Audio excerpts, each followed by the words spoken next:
My name's David Beck. I felt strongly enough to get involved in opposing this scheme on the weir, fundamentally because it generates almost nothing in the way of electricity, and that electricity doesn't even help the village at all. And in return, you get an iconic view of the village, which will be ruined, plus increased sound level, plus potential flooding risk, plus potential environmental damage to fishing, etc., for virtually no benefit whatsoever. And that seems to me a pretty lousy deal for the people of Goring. The Angling Trust interested in this project? Well, we're interested in hydropower, Anthea, right the way across the country, but we're particularly interested in the Goring scheme.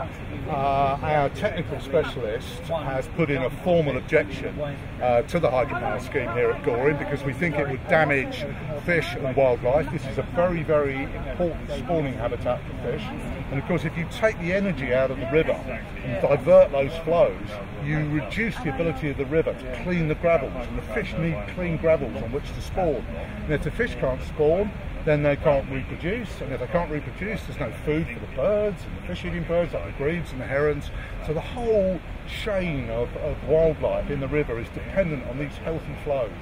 And we really do not believe that the people who put this application in, and we really do not believe that the licence application took sufficient regard to the impact on fish and wildlife. That's why we're backing your campaign. Yes, well, we're very pleased to have your backing, most definitely. Hello, my name's Mary Carr. I'm one of the people who has been campaigning against this scheme to build a hydro on the weir in Goring, because we feel very strongly that this is not the right place for it. We're not against these schemes as such, but the problem is that this is a particularly attractive site which has featured in things like Three Men in a Boat, and it is often photographed. It's a very important part of Goring, and it would be absolutely ruined if they build this hydro scheme here. It's an industrial scheme. It's totally out of keeping with the rural countryside that we have here, and it's also likely to be extremely noisy and therefore really spoil the environment for people who use it for many recreational purposes. They have outdoor theatre here and various things like that, and it's just going to ruin the village if they build it. So that's why we feel that it's just not the right thing to do for a really relatively small amount of electricity. If they were going to produce huge numbers of megawatts, thousands of megawatts, we would have to think seriously about whether the planet, what we were doing to save the planet was more important than preserving this view. But actually, the amount that they're going to produce is not going to be very high, and it's not going to benefit the villages at all. It's going to go into the national grid. So it's not as if it's going to be of any benefit to the local community.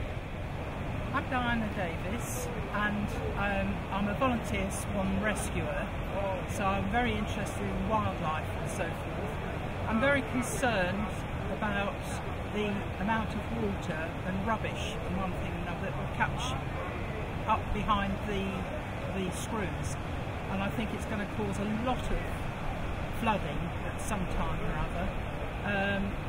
We've had 3 bad floods recently, and I live in the mill, and I've had loads of rubbish come up against the weir, which is very, very difficult to get rid of. You can't always get the staff, environmental agency staff, to come and clear it, and it causes a lot of flooding, and I've had flood water in the house 3 times since 2003, so I'm very concerned that it will affect it adversely with having the blockage up on the weir there.